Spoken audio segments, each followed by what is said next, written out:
បាទសួស្តីអ្នកនរនេះសូមណែនាំកំពូលរថយន្តចេញថ្មីរបស់ក្រុមហ៊ុន Avatar បងប្អូនដឹងហើយ Avatar ចេញ model មួយមកគឺថាតាក់ទាញមែនតើបងប្អូនស្រស់ស្អាតបែប sport តនសម័យបាទនិយាយទៅអាពាក្យ Avatar វាដូចជាមនុស្សជន robot ដូចក្នុងរឿងអញ្ចឹងបងប្អូនបាទហើយបងប្អូនឃើញចេញកំពូលរថយន្ត model ថ្មីនេះគឺជា Avatar 06T 2026បាទដែលមាន2 option បងប្អូនបាទមានតែអគ្គិសនីសុទ្ធបើកបរបានរហូតទៅដល់បាទ740គីឡូហើយជាមួយនឹង EREV បើកបានដល់1200គីឡូជាងបងប្អូនអញ្ចឹងតើតរថយន្តនេះបាទជាលក្ខណៈ sedan ប៉ុន្តែបែប sport បើថារូបរាងវិញកប់បងប្អូនបាទនិយាយទៅតែគេបងប្រុសរបស់ Mazda សន្ធុកហើយនិយាយទៅឲ្យប្រភេទ Avatar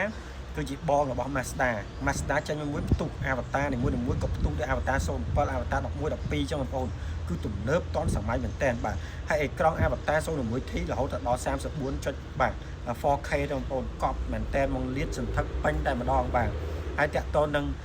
ផ្នែកខាងក្រោយក៏ design សុំស្តុកបែបលយបាទខាងមុខក៏ design មកលយនិយាយទៅ Avatar ចេញ model មកគឺដឹងតែផ្ទុះដឹងតែបញ្ញនិយមសម្រាប់បងប្អូនមែនតើបាទហើយបងប្អូនឆ្លាញ់រូបរាងបែបតនសម័យខ្ញុំជឿជាក់ថាតម្លៃល្អបាទតម្លៃនៅស្រុកក្រៅតាមតែ30000ស្ដើងបាទអញ្ចឹងអាចមកដល់ស្រុកយើង40ជាង50ទៅប្រហែលគ្នាបាទតម្លៃអាចទុំចន្លោះប៉ុណ្ណឹងតម្លៃប្រហែលគ្នាទាំងអស់ម្ដងបាទអញ្ចឹងបងប្អូនមានតម្រូវការបាទចង់តុបតែងរថយន្ត complex បាទ